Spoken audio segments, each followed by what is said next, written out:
What's up, y'all? Today we have a quick tutorial on the teleport jab, straights, and hooks. Now, teleport is not a legitimate term, or not a literal term.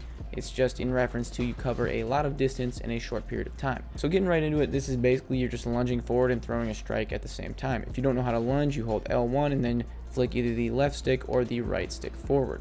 So you can also do that in the other four directions, but for now we're just going to be focusing on lunging forward. So now all you're going to do is lunge forward and then throw a strike at the same time. So for example, if we're doing the teleport jab, I'm going to lunge forward and then input the jab like so. So as you can see, it covers a lot of distance. You can be completely out of kicking range and lunge all the way in and land a strike. Now the jab has the most range out of all of them, but of course you still do have the straight, and you can use both of the hooks as well. Now something to note is that the jab and the straight actually do more damage than both of the hooks. A teleport jab has a max damage of 26.3, where a teleport lead hook only has a max damage of 25.2. A teleport straight has a max damage of 31.5, where a teleport hook only has a max damage of 30. So as you can tell, the jabs and the straights do a little bit more damage. I would recommend that you use the jab and the straight over either of the hooks, as they do have more range and they do more damage. But something to note with all of the teleportation strikes is that there's a certain timing you need to get down if you want to maximize the range. Now the tip you need to know here is you basically want to input the strike as late as possible.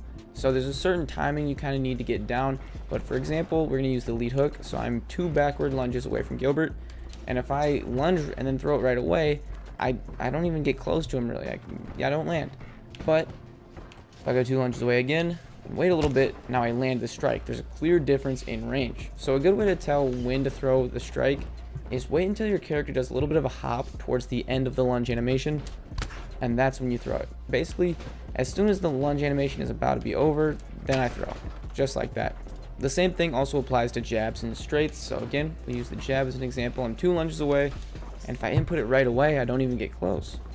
But if I wait for the little hop step at the end of the lunge animation, I'll get there with ease, just like that. But the best way to use this in a practical game setting is intercepting your opponent while they're throwing a big strike. So for example, if my opponent's going for a head kick, I can use a teleport strike to quickly enter the pocket, when they're not expecting it, and catch them off guard whilst they're in the middle of a vulnerable move. So if I can catch my opponent just like that, if I'm catching him off guard as soon as he's throwing that head kick, you can really mess your opponents up like that. Not to mention, this technique is just a great way to mix up your timing. If you want to mix up when you're coming into the pocket, when you're striking, what your timing is, and you just want to throw your opponent off, throwing in a few of these just at random is a great idea. They don't even have to land, or they can get blocked, whatever, but you're keeping your opponent on your toes and you're giving them a lot of different looks with this strategy. So here's another in-game example. I'm Stephen Wonderboy Thompson, my opponent is Bruce Lee. All that happens is my opponent backs up, tries to throw a spin, and I catch him right as he's about to throw that spin. So as you see, he backs up, tries to throw a spin, and right as he's about to throw it, I lunge in with the jab and catch him, and I stun him.